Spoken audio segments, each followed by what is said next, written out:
जय श्री कृष्णा। धारा चैनल पर आप सभी का स्वागत है। कार्तिक माह में सुनी जाने वाली बृहस्पतिवार की कथा। बृहस्पतिवार का व्रत सभी व्रतों में सर्वश्रेष्ठ और शीघ्र फलदायी माना जाता है।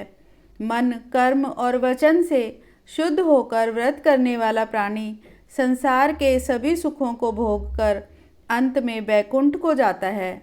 यदि कोई मनोकामना हो तो सच्चे मन से बृहस्पति देव से प्रार्थना करनी चाहिए। इस व्रत के करने से व्यक्ति को धन, पुत्र आदि सांसारिक सुख, सभी तरह के सुख सहज प्राप्त हो जाते हैं। आइए सुनते हैं बृहस्पतिवार व्रत की कथा। भारतवर्ष में एक प्रतापी और दानी राजा राज्य करता था। वह नित्य गरीबों और ब्राह्मणों की सहायता करता था। यह बात उसकी रानी को अच्छी नहीं लगती थी। वह ना ही गरीबों को दान देती, न ही भगवान का पूजन करती थी और राजा को भी दान देने से मना किया करती थी। एक दिन राजा शिकार खेलने वन को गए तो रानी महल में अकेली थी। उसी समय बृहस्पति देव साधु वेश में राजा के महल में भिक्षा के लिए गए और भिक्षा मांगी।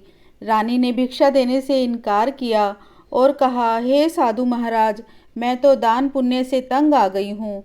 मेरा पति सारा धन लुटाते रहते हैं। मेरी इच्छा है कि हमारा सारा धन नष्ट हो जाए, फिर ना रहेगा बांस, ना बचेगी बांसुरी। साधु ने कहा, देवी तुम तो बड़ी विचित्र हो। धन संतान तो सभी चाहते हैं, पुत्र और लक्ष्मी तो पापी के घर में भी होने चाहिए। यदि तुम्हारे पास अधिक धन है तो भूखों को भोजन दो, प्यासों के लिए प्याऊ बनवाओ, मुसाफिरों के लिए धर्मशालाएं खुलवाओ, जो निर्धन एवं कुंवारी कन्याएं हैं उनका विवाह कराओ।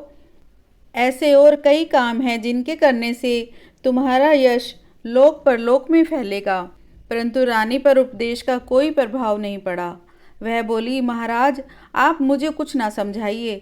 मैं ऐसा धन नहीं चाहती जो हर जगह बांटती फिरूं। साधु ने उत्तर दिया, यदि तुम्हारी ऐसी इच्छा है तो तथास्तु।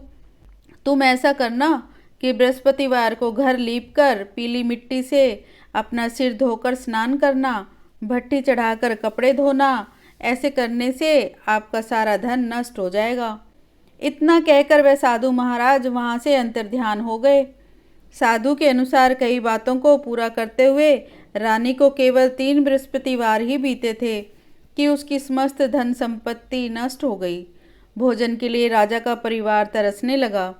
तब एक दिन राजा ने रानी से बोला कि हे रानी, तुम यहीं रहो, मैं दूसरे देश को जाता हूँ, क्योंकि यहाँ पर सभी लोग मुझे जानते हैं, इसलिए मैं कोई छोटा कार्य नहीं कर सकता।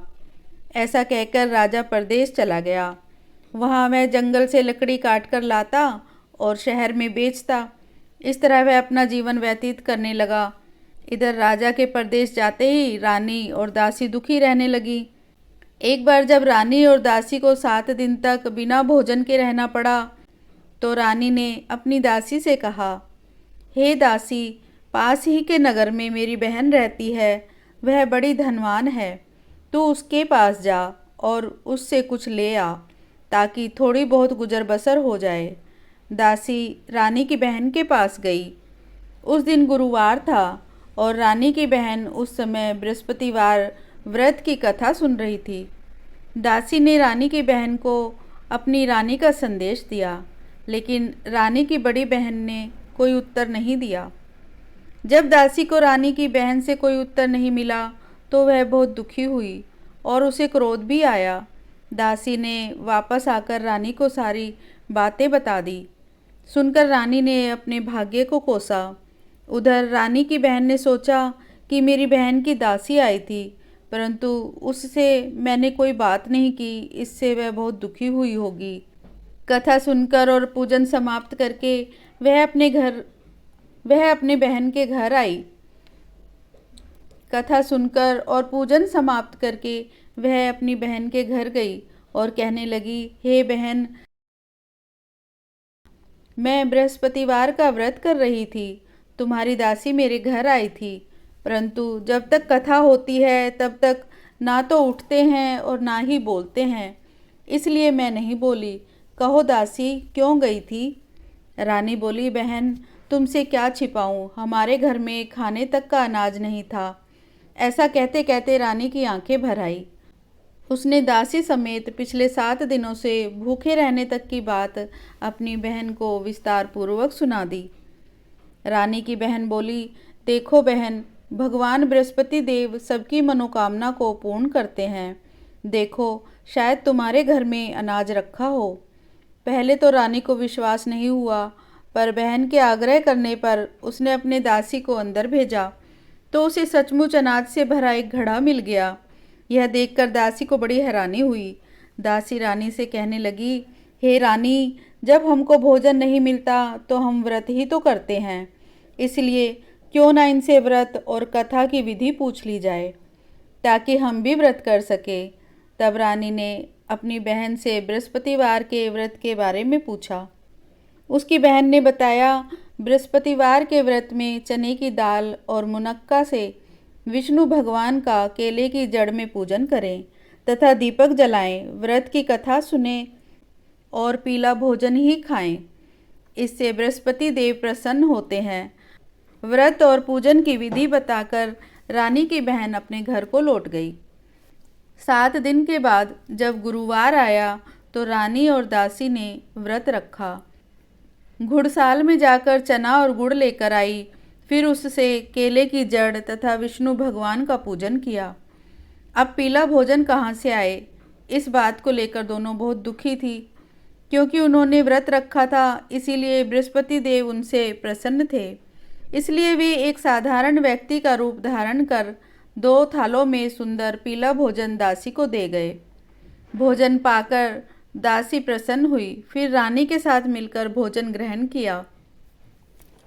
उसके बाद वे सभी गुरुवार का व्रत और पूजन करने लगी। बृहस्पति भगवान की कृपा से उनके पास फिर से धन संपत्ति आ गई, परंतु रानी फिर से पहले की तरह आलस्य करने लगी। तब दासी बोली, देखो रानी, तुम पहले भी इसी प्रकार आलस्य करती थी। तुम्हें धन रखने में कष्ट होता था, इसी कारण सभी धन नष्ट हो गया। और अब जब भगवान बृहस्पति की कृपा से धन मिला है तो तुम्हें फिर से आलस्य हो रहा है। रानी को समझाते हुए दासी कहती है कि बड़ी मुसीबतों के बाद हमने यह धन पाया है, इसलिए हमें दान पुण्य भी करना चाहिए, भूखे मनुष्यों को भोजन कराना चाहिए और धन को शुभ कार्यों में खर्च करना चाहिए, जिससे तुम्हारे कुल का यश बढ़ेगा, स्वर्ग की प्राप्ति होगी और फिर से तुम्हारे पितृ प्रसन्न होंगे। दासी की बात मानकर रानी अपना धन शुभ कार्यों में खर्च करने लगी, जिससे पूरे नगर में उसका यश फैलने लगा। एक दिन राजा दुखी होकर जंगल में एक पेड़ के नीचे आसन जमाकर बैठ गया। वह अपनी दशा को याद करके व्याकुल होने लगा। बृहस्पतिवार का दिन था। एकाएक उसने देखा कि निर्जन वन में एक साधु प्रकट हुए। वह साधु वेश में स्वयं बृहस्पति देवता थे। लक्कड़हारे के सामने आकर बोले, हे लक्कड़हारे, इस सुनसान जंगल में तू चिंता मग्न क्यों बैठा है? लक्कड़हारे ने दोनों हाथ जोड़कर प्रणाम किया और उत्तर दिया, महात्मा जी, आप सब कुछ जानते हैं, मैं क्या कहूँ? यह कहकर रोने लगा और साधु को अपनी आत्मकथा सुनाई। महात्मा जी ने कहा, तुम्हारी स्त्री ने बृहस्पति के दिन बृहस्पति भगवान का निरादर किया है, जिसके कारण रुष्ट होकर उन्होंने तुम्हारी यह दशा कर दी। अब तुम चिंता को दूर करके मेरे कहने से चलो तो तुम्हारे सब कष्ट दूर हो जाएंगे और भगवान पहले से भी अधिक संपत्ति देंगे। तुम बृहस्पति के दिन कथा किया करो।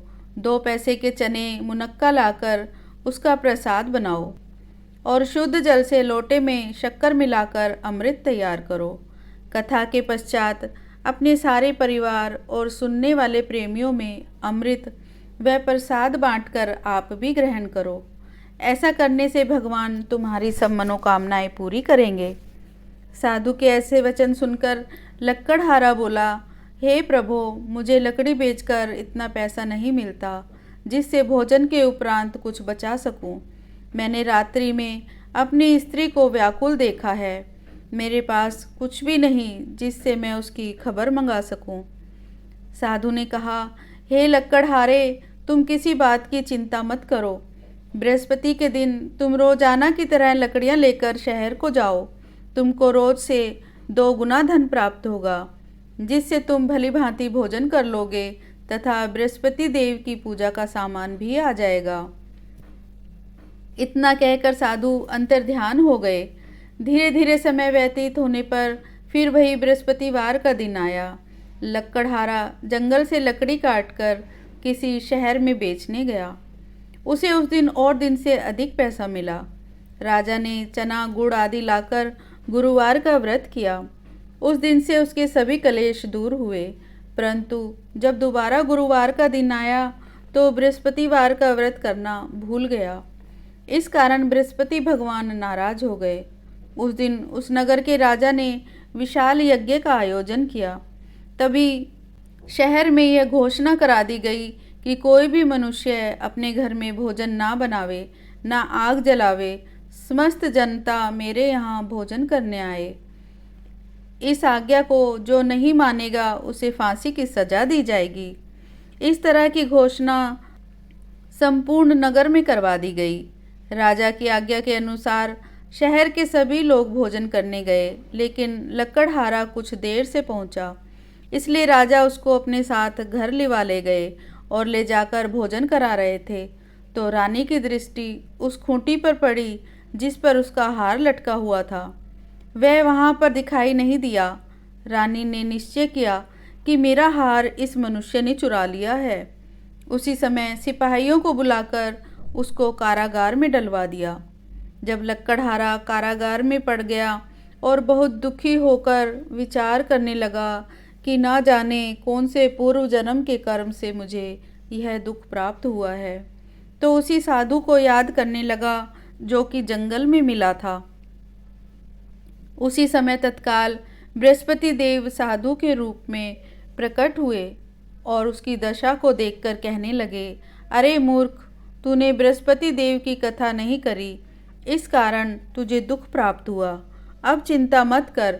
बृहस्पतिवार के दिन कारागार के दरवाजे पर 4 पैसे पड़े मिलेंगे। उनसे तू बृहस्पति देव की पूजा करना, तेरे सभी कष्ट दूर हो जाएंगे। बृहस्पति के दिन उसे 4 पैसे मिले। लक्कड़हारे ने कथा कही। उसी रात्रि को बृहस्पति देव ने उस नगर के राजा को स्वप्न में कहा, हे राजा, तुमने जिस आदमी को कारागार में बंद कर दिया है वह निर्दोष है। वह राजा है, उसे छोड़ देना। रानी का हार उसी खूंटी पर लटका है। अगर तू ऐसा नहीं करेगा तो मैं तेरे राज्य को नष्ट कर दूंगा। इस तरह रात्रि के स्वप्न को देखकर राजा प्रातःकाल उठा और खूंटी पर हार देखकर लक्कड़हारे को बुलाकर उसने क्षमा मांगी और लक्कड़हारे को योग्य सुंदर वस्त्र आभूषण देकर विदा कर दिया।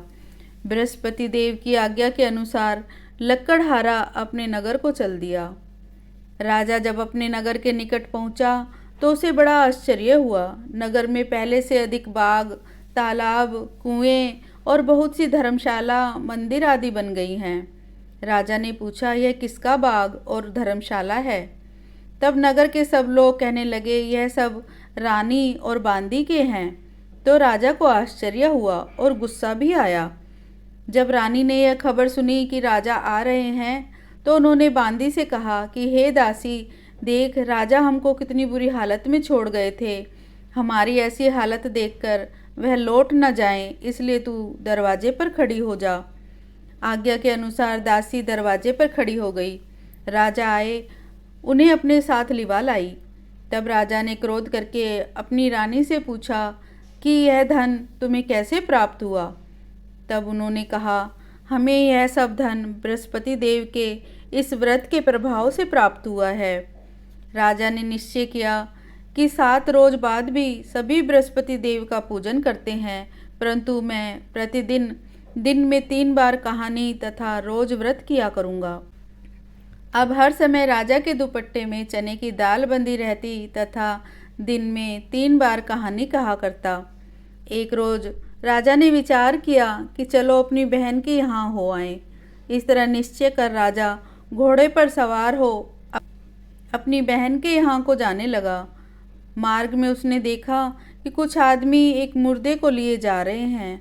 उन्हें रोककर राजा कहने लगा, अरे भाइयों, मेरी बृहस्पति देव की कथा सुन लो। वे बोले, लो, हमारा तो आदमी मर गया, इसको अपनी कथा की पड़ी है। परंतु कुछ आदमी बोले, अच्छा कहो, हम तुम्हारी कथा भी सुनेंगे। राजा ने दाल निकाली और जब कथा आधी हुई थी कि मुर्दा हिलने लग गया, और जब कथा समाप्त हुई तो राम राम करके मनुष्य उठकर खड़ा हो गया। आगे मार्ग में उसे एक किसान खेत में हल चलाता मिला। राजा ने उसे देखा और उससे बोला, अरे भैया, तुम मेरे बृहस्पतिवार की कथा सुन लो। किसान बोला, जब तक मैं तेरी कथा सुनूंगा तब तक 4 हरैया जोत लूँगा। जा अपनी कथा किसी और को सुनाना। इस तरह राजा आगे चलने लगा। राजा के हटते ही बैल पछाड़ खाकर गिर गए तथा किसान के पेट में बड़ी जोर का दर्द होने लगा। उस समय उसकी माँ रोटी लेकर आई। जब उसने यह देखा तो अपने पुत्र से सब हाल पूछा और बेटे ने सभी हाल कह दिया। तो बुढ़िया माँ दौड़ी दौड़ी उस घुड़सवार के पास गई और उससे बोली कि मैं तेरी कथा सुनूंगी, तू अपनी कथा मेरे खेत पर चलकर ही कहना। राजा ने बुढ़िया के खेत पर जाकर कथा कही, जिसके सुनते ही वह बैल उठ खड़े हुए तथा किसान के पेट का दर्द भी बंद हो गया। राजा अपनी बहन के घर पहुंचा। बहन ने भाई की खूब मेहमानी की। दूसरे रोज प्रातःकाल राजा जगा तो वह देखने लगा कि सब लोग भोजन कर रहे हैं। राजा ने अपनी बहन से कहा, ऐसा कोई मनुष्य नहीं है जिसने भोजन नहीं किया हो, मेरी बृहस्पतिवार की कथा सुन लो। बहन बोली, हे भैया, यह देश ऐसा ही है कि पहले यहाँ लोग भोजन करते हैं, बाद में अन्य काम करते हैं। अगर कोई पड़ोस में हो तो देख आऊं। वह ऐसा कहकर देखने चली गई, परंतु उसे कोई ऐसा व्यक्ति नहीं मिला जिसने भोजन न किया हो। अतः एक कुम्हार के घर गई जिसका लड़का बीमार था। उसे मालूम हुआ कि उनके यहाँ 3 रोज से किसी ने भोजन नहीं किया है। रानी ने अपनी भाई की कथा सुनने के लिए कुम्हार से कहा। वह तैयार हो गया। राजा ने जाकर बृहस्पतिवार की कथा कही, जिसको सुनकर उसका लड़का ठीक हो गया। अब तो राजा की सब जगह प्रशंसा होने लगी। एक रोज राजा ने अपनी बहन से कहा, हे बहन, अब हम अपने घर को जाएंगे, तुम भी तैयार हो जाओ। राजा की बहन ने अपनी सास से कहा। सास ने कहा, हाँ चली जा, परंतु अपने लड़कों को मत ले जाना, क्योंकि तेरे भाई के कोई औलाद नहीं है। बहन ने अपने भैया से कहा, हे भैया, मैं तो चलूँगी, पर कोई बालक नहीं जाएगा। राजा बोला, जब कोई बालक नहीं चलेगा तब तुम ही क्या करोगी। बड़े दुखी मन से राजा अपने नगर को लौट आया।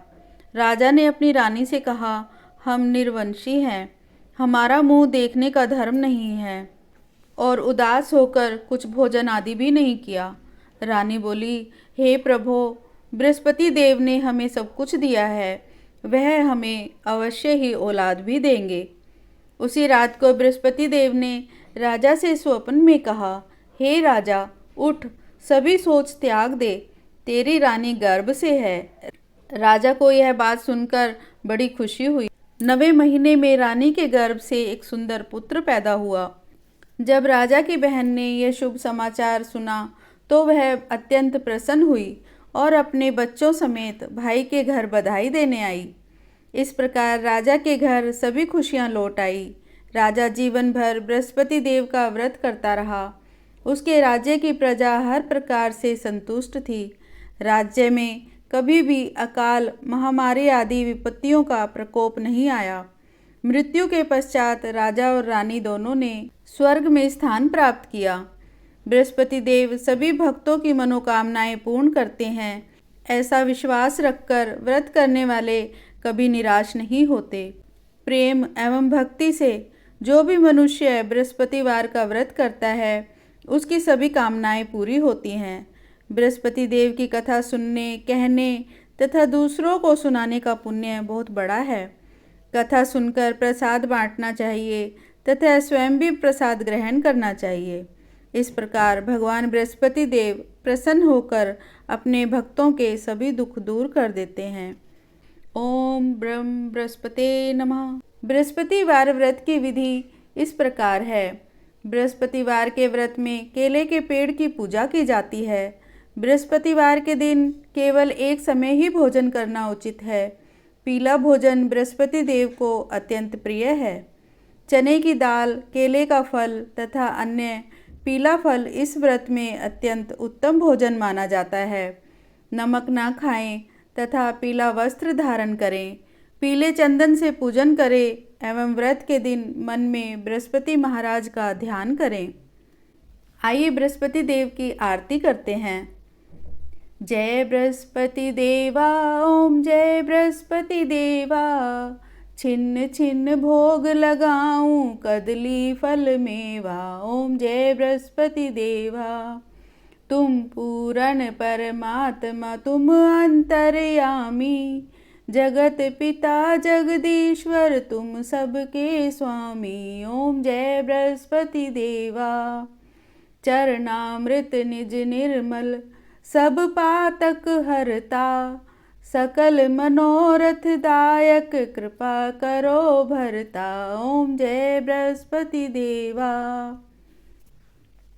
तन मन धन अर्पण कर, जो जन शरण पड़े। स्वामी जो जन शरण पड़े, प्रभु प्रकट तब होकर आकर द्वार खड़े। ओम जय बृहस्पति देवा।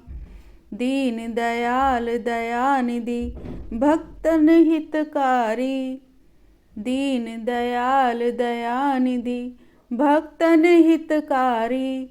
पाप दोष सब हरता, भव बंधन हारी। ओम जय बृहस्पति देवा। सकल मनोरथ दायक, सब संशय हरो। स्वामी सब संशय हरो। विषय विकार मिटाओ, संतन सुखकारी। ओम जय बृहस्पति देवा। जो कोई आरती तेरी प्रेम सहित गावे। स्वामी प्रेम सहित गावे। जेठानंद आनंद कर, सो निश्चय पावे। ओम जय बृहस्पति देवा।